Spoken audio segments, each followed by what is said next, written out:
Here I am telling my story again. I've told it probably a million times. And the time that I spent in AA and the time that I've spent doing the work that I do here, people always want to know, how did this all start? What was your background? And my background, I mean, it really started for me when I was about 10 years old and my dad went to AA. And as he does with everything else, he jumped in with both feet. And I was told, you're just like him. If you ever touch a drop of alcohol, if you ever drink, it's in your genes. You can't help yourself. You'll love it so much it'll take over your life.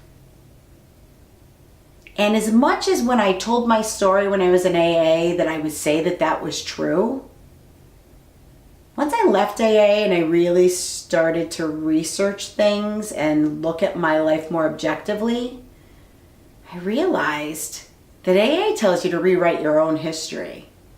You start to believe things about yourself that weren't actually true.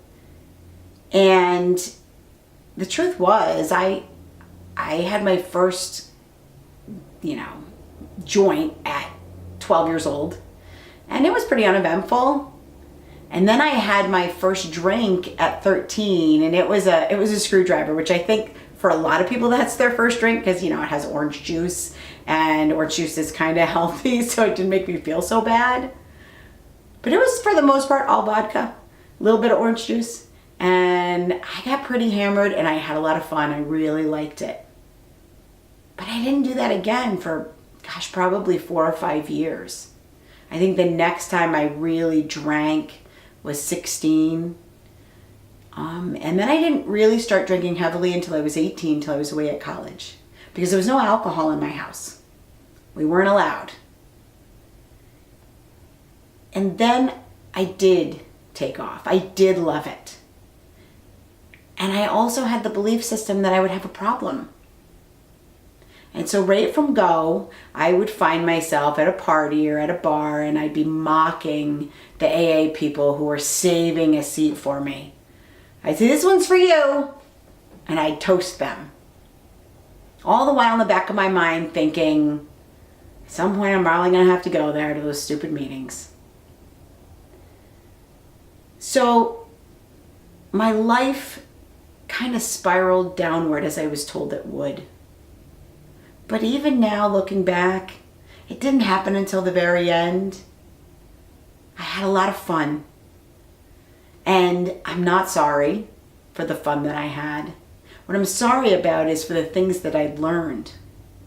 Because had I not gone into drinking and drug using with a belief system that I would be instantly out of control, I don't think I would have been. I can remember wanting to be normal and believing that I wasn't. I can remember believing that I was flawed from before I even took my first drink. And it just wasn't true. And then I was diagnosed with mental health issues because that was right at the beginning, 88, 89, of tying those two things together, the mental health issues and substance use. And so now not only was I damaged because I had an alcohol and drug problem, but I was damaged because I had mental health issues.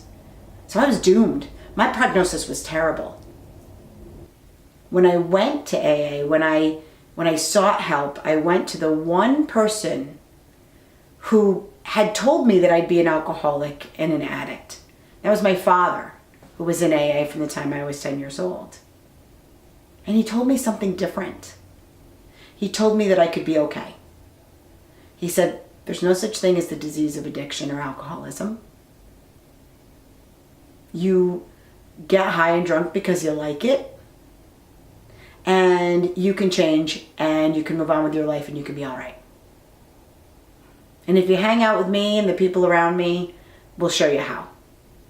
Now, they were in AA at the time, and I didn't realize they were doing a study, a research project. My father had embarked on this research project, and he was studying young people, and young people that ended up in AA. But he wasn't telling them that they had a disease or that they were powerless, because he could see very clearly that young people that go to AA don't stay. And most of them get worse, not better. I mean, he could just see that. And so he told us we were okay. And it was the opposite that he told me for many years growing up. So I was intrigued. I have to understand. I went to college for psychology, and I took a lot of classes on addiction. So what he was telling me was completely different than everything I'd learned. And that was the beginning of the Freedom Model. I didn't know that at the time. I didn't know I was part of this research project, but I was fascinated. It went against everything I'd learned in college as a psych major. But it was in line with my thinking.